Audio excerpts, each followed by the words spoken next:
Latest సబ్జెక్ట్‌కి తీసుకుంటే గనక ఆకునూరు మురళి గారు ఇచ్చిన ఒక స్టేట్మెంట్. తెలంగాణకు సంబంధించినటువంటి విద్య మీద ఆయన ఒక సరైనటువంటి దృక్పథం లేనట్టుగా నాకు ఆ కమిషన్ రిపోర్ట్ ద్వారా వెల్లడైంది. రేవంత్‌కు, చంద్రబాబుకు ఉన్నటువంటి సంబంధాన్ని ప్రతిబింబించే విధంగా ఆ కమిషన్ రిపోర్ట్ ఉందని నేను భావిస్తా ఉన్నా. ఎందుకంటే చంద్రబాబు నాయుడు అనేక సందర్భాల్లో వారు అధికారంలో ఉన్నప్పుడు ఉమ్మడి రాష్ట్రంలో ఉద్యోగులు ఎవరు గూడా పర్మనెంట్ ఉద్యోగులు ఉండనక్కర్లేదు హ్మ్. అని చెప్పి జీరో బేస్ బడ్జెట్ తీసుకొచ్చి హ్మ్. 6 నెలలుగా ఉద్యోగాలు నింపకపోతే ఇక శాశ్వతంగా ఉద్యోగాలు నింపొద్దని ఒక దుర్మార్గమైనటువంటి విధానాన్ని ప్రవేశపెట్టినటువంటి నాయకుడు చంద్రబాబు నాయుడు. చంద్రబాబు నాయుడు ఎప్పుడు ఉద్యోగులు అభద్రతతో ఉండాలి.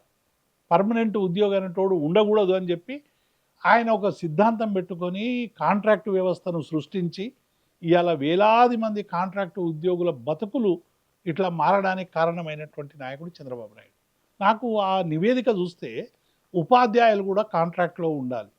నిజంగానే విద్యా కమిషన్ అనేటువంటిది రేవంత్ రెడ్డి గారు ఏం ఆలోచనతో ఆయన నియమించిండో నాకు తెలియదు కానీ హ్మ్. ఆయన ఆంధ్రప్రదేశ్లో ఉన్నప్పుడు ఒక మంచి విద్యా వ్యవస్థను నిర్మించిండని ఆ! పేరుండేది. ఎందుకంటే గతంలో వైఎస్ జగన్మోహన్ రెడ్డి ప్రభుత్వం ఉన్నప్పుడు యాహ్! గూడా, ఆ ప్రభుత్వంలో వాళ్ళు ఇంగ్లీష్ ప్రోత్సహిస్తున్నారంటే, అదే. ఎవరు చదువుతున్నారు ఇంగ్లీష్ తెలుగు మీడియం ఎవరు చదువుతున్నారు ఈ రోజుల్లో?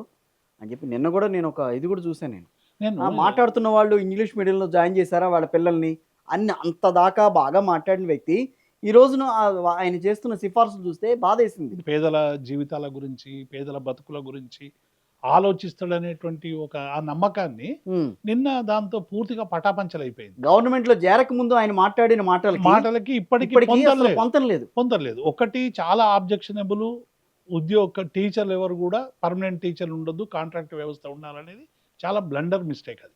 హ్మ్. అంటే ఉద్యోగులు పర్మనెంట్ ఉద్యోగులు ఉంటేనే బాధ్యతగా ఉంటది. రేపు ఉద్యోగం పోతదనో, క్రమశిక్షణా చర్యలు తీసుకుంటారనో, రేపు రాబోయే కాలంలో నాకేమైనా ప్రమోషన్‌లు రావనో, యెస్. ఇటువంటి ఉంటది ఒక కాబట్టి భయం ఉంటుంది. భయం ఉంటది కాబట్టి డెఫినిట్‌గా ఒక బాధ్యతతో పనిచేస్తారు. హ్మ్. మీరు ప్రభుత్వంలో ఉన్న ఉద్యోగి బాధ్యతకి, ప్రైవేటు పరిశ్రమలో ఉన్నటువంటి ఉద్యోగి బాధ్యతకు చాలా డిఫరెన్స్ ఉంటది. అవును. కాబట్టి బాధ్యత గల ఉద్యోగులు ఉండాలనేటువంటి ఒక నమ్మకాన్ని, విశ్వాసాన్ని మీద దెబ్బతీసే విధంగా ఆయన ఆ కాంట్రాక్ట్ ఉండాలని చెప్పిండు.